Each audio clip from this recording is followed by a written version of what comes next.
Yes, my friends, you can celebrate because we have good news for the Eagles. And man, I have to admit, Howie Roseman is a genius, and you'll understand why I'm saying that. Before I start and tell you all the details, make sure you've already hit the like button, but only do that if you believe the Eagles will win the playoffs and reach the Super Bowl again. If you really believe it, write this. We're going to win everything, Eagles. I can't imagine the Eagles not getting there. We have a spectacular team. Now pay attention. The San Francisco nightmare continues, and somehow Philadelphia continues to be the beneficiary. What began as a week of cautious optimism has turned into a complete advantage for the Eagles, while injuries and instability continue to devastate the 49ers roster on the eve of Sunday's playoff matchup at Lincoln Financial Field. And make no mistake, this is not just a small advantage. It's a game-changing situation where the Eagles, despite their own uncertainties, seem poised to punish a weakened opponent. And the scariest part for San Francisco, they're weakened in all the wrong places. Let's start with what could turn this matchup into a blowout before halftime. The 49ers' complete collapse at the linebacker position. We're not talking about an injured player in the rotation. Tatum Bethune, the backup to the already injured All-Pro Fred Warner, is officially out for the postseason after suffering a groin injury in the loss to the Seahawks. As if that weren't enough, two more players, D. Winters and Luke Gifford, are dealing with injuries and awaiting evaluations. Now, the group of players isn't just depleted, it's practically disappeared. And that's catastrophic for a defense that's been giving up yards at an alarming rate. 4 of San Francisco's last 5 games have featured their defense surrendering over 100 yards on the ground. One of those was to the Browns. One was to the Titans. This isn't just poor play against elite running backs. It's been a systemic collapse. And now, with Bethune gone and no Fred Warner, Kyle Shanahan's defense will have to lean on Eric Kendricks. Not the Pro Bowl Kendricks from Minnesota days. This is the version who was sitting on his couch as recently as 4 weeks ago. A veteran, sure, but one who was deemed surplus in a league starving for linebacker depth. This is where the Eagles' path to victory becomes crystal clear. If Nick Sirianni and defensive coordinator Kevin Patullo are paying attention, they'll know the blueprint, run the football, and do it relentlessly. And it can't be just Saquon Barkley taking the load, though that alone could be enough to tilt the field. It's got to be Jalen Hurts. It's got to be Tank Bigsby. And for the love of all things football, do not repeat last week's disaster where Tanner McKee threw 40 times, and the team recorded 0 rushing attempts in the fourth quarter. 0. That's not just bad game planning, it's coaching malpractice. If that happens again Sunday, Eagles fans won't be waiting for the offseason to start calling for changes. But as much as San Francisco is hemorrhaging defenders, the 49ers offense isn't escaping this curse either. Wide receiver Ricky Pearsall re-aggravated his PCL injury in Week 18 and is now questionable. That means the weapons tasked with getting open against guys like Quinyon Mitchell and Cooper DeJean are Jawan Jennings, Kendrick Bourne, Sky Moore, and Demarcus Robinson. Compare that to a fully healthy Eagles receiving core featuring A.J. Brown and DeVonta Smith, plus a dangerous Dallas Goedert, and you begin to see how unbalanced this game could become. And here's the wild part, it's not just this week. This isn't a one-off injury windfall for the Eagles. It's been happening over and over. Geno Smith missed time before playing the Eagles.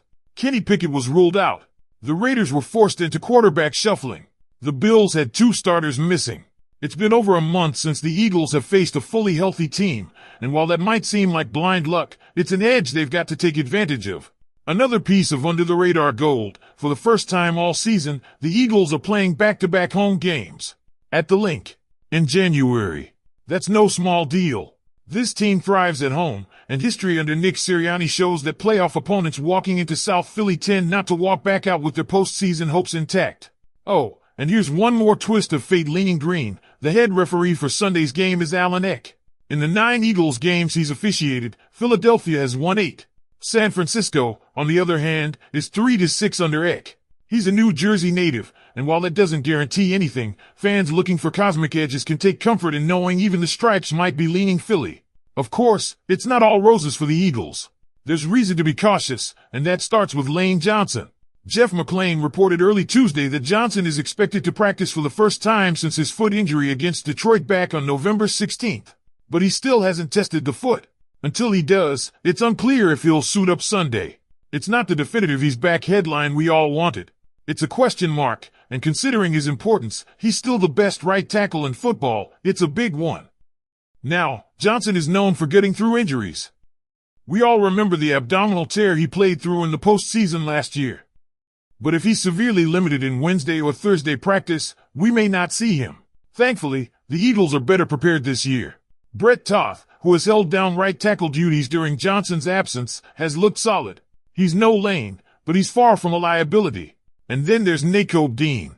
He's missed time too, but this morning on WIP, Nick Sirianni said both Dean and Lane are battling their tails off to get back.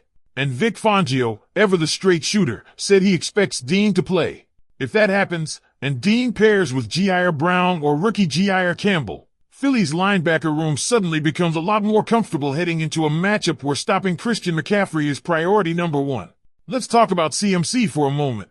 If you look at the 49ers' 5 losses this season, there's one glaring pattern. McCaffrey was bottled up in each one. In those 5 games, he had rushing totals of 49, 54, 25, 30, and 23 yards. That's it. Stop CMC, and you stop the 49ers. And now, with no Deebo Samuel and no Brandon Ayuk, the margin for error on that strategy narrows even more. Philadelphia doesn't have to worry about stretching horizontally with elite receivers. They can zero in on the run game and force Brock Purdy, or whoever is under center, to beat them with backups at receiver. And speaking of matchups, the Eagles' offensive stars are all healthy.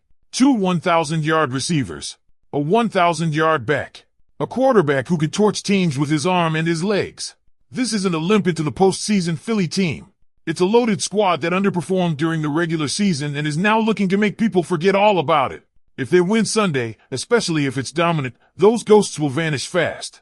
Even if Lane Johnson and DeJean don't play, and right now, it's leaning toward at least one of them being out, the Eagles have real, quality depth. And that's something San Francisco doesn't. At right tackle, at linebacker, even at receiver, they're patching holes. Philly is plugging in reliable pieces. This game shouldn't be close.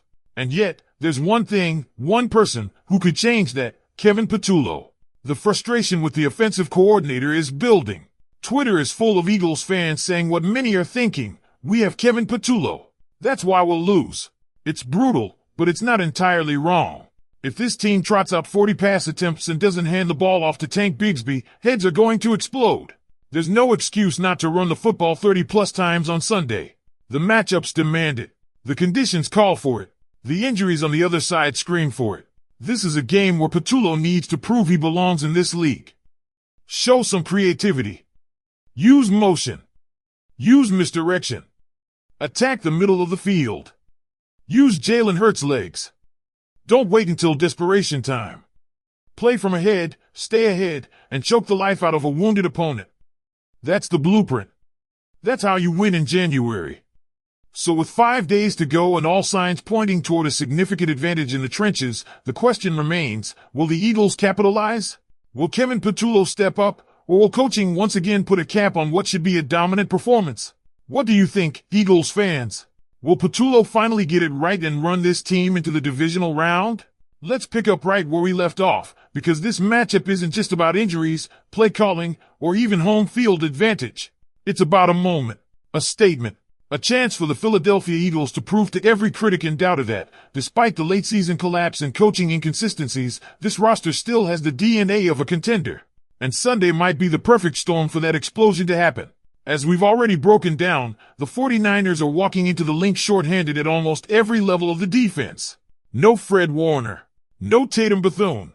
Possibly missing depth at linebacker with D. Winters and Luke Gifford. Then there's the offensive side, without Ricky Pearsall, missing Deebo Samuel, no Brandon Ayuk. That's not a playoff roster. That's a group begging to get run out of the stadium. But it only matters if the Eagles take advantage. And it starts in the trenches. Even without Lane Johnson, the offensive line has shown it can hold up. Brett Toth, stepping in, has done more than just fill a gap. He's played with poise and physicality. Add in a center like Jason Kelce, who's still one of the best in the league, and Jordan Mailata, who's emerged as a dominant force on the left side. And this line has the potential to dominate an already struggling San Francisco front. The Niners have given up big rushing totals in 4 of their last 5 games. You think Kelce doesn't know that? You think Saquon Barkley doesn't see that? This is the kind of game where a team's identity gets solidified, and if it's going to be smash mouth, downhill, no-nonsense football, then this offensive line has to lead the way. And then there's Jalen Hurts. This is his game to control. It's time to remind everyone who he is. The legs, the arm, the leadership. And this week, the path to doing that is simpler than ever. Not by throwing 35 times. Not by forcing tight window throws into bracket coverage. It's by playing his game, read options, RPOs, keeping the defense guessing, and taking off when the lanes are there. Kevin Patullo has to trust Hurts. Not just as a passer, but as the dual-threat monster he was drafted to be. And let's not forget the backfield beyond Barkley. Tank Bigsby absolutely has to be a factor in this game. His absence last week was inexcusable. Not a single carry in the fourth quarter when the team was still in it. That cannot happen again. Bigsby brings a physical, punishing element that's perfect for wearing down a defense like San Francisco's, a unit already threadbare and now facing 30-degree temps with wind whipping across the link. It's not just strategy. It's common sense. Run the ball. Run it again. And then run it some more. Defensively, the game plan is clear. Stop Christian McCaffrey. Everything else flows from there. Vic Fangio knows it. The players know it. If McCaffrey gets bottled up, this game could be over by halftime. And it's not just about swarming him at the line, it's about staying disciplined. CMC lives off cutbacks, misdirection, and turning nothing into something. The Eagles linebackers, whether it's Dean, Campbell, or both, have to stay home, flow properly, and make tackles in space. Because if they do, the Niners don't have anyone else that can beat you. Look at the last 5 losses for San Francisco. CMC's rushing numbers are downright pedestrian, 49, 54, 25, 30, and 23 yards. That's no coincidence. When he's slowed, the Niners go nowhere. And now, without Ayuk or Debo to bail out Purdy with quick slants or YAC nightmares, the burden is entirely on McCaffrey's shoulders. That's not fair to him, but that's the reality. And here's the bigger picture. If the Eagles win, and win big, it's a reset button on the entire narrative. A late-season collapse, questions about the coaching staff, the identity crisis on offense, it all gets shoved aside if they dominate Sunday. Suddenly, they're the team no one wants to play. Suddenly, Jalen Hurts is back in the MVP conversation. Suddenly, Nick Sirianni looks like a guy who kept it together and righted the ship when it mattered most. Of course, it's not all about perception. There are playoff consequences on the line. A win keeps them on a path where the NFC is very much up for grabs. Detroit is beatable. Dallas has questions. The 49ers are hanging on by a thread. The window is open, but this team has to walk through it. There are no more excuses, no more moral victories, no more we'll get him next time. It's now or never. So what should fans expect? Energy, physicality, pressure. Expect Jalen Hurts to come out with fire, expect Barkley to run angry, and expect A.J. Brown and DeVonta Smith to feast on a depleted secondary that's going to be asked to do way too much with way too little. This is the kind of game where the Eagles stars need to shine, where leaders show up, where the entire city rallies behind a team that has taken its fair share of punches but is still standing with a shot to do damage. And then, just imagine the energy inside the link if things go right early. Back-to-back home games, freezing cold, a banged-up opponent, and a hungry Philly crowd? That's playoff football. That's South Philly in January. That's where legends get made. If Kevin Patullo calls the right game, if the Eagles execute even 80% of what they're capable of, this will not be close. This will be a statement. A 30-13 kind of day. One that tells the league the birds are back. But it starts with one thing, doing what works. Establish the run. Trust your quarterback. Play physical on defense. Don't get cute. Don't outthink the moment. Because the moment is yours. So Eagles fans, if you believe in this team, if you believe this is the game they finally put it all together, make sure you're locked in this Sunday. And if you're flying into Philly, bring the energy. Let the 49ers feel every single inch of that link turf shake under their cleats. We'll have all the latest updates here. But for now, hit that like button, subscribe to the channel, and make sure you click on the video that just popped up on your screen. All the breaking Eagles news, injury reports, and insider info, you'll find it right here, first.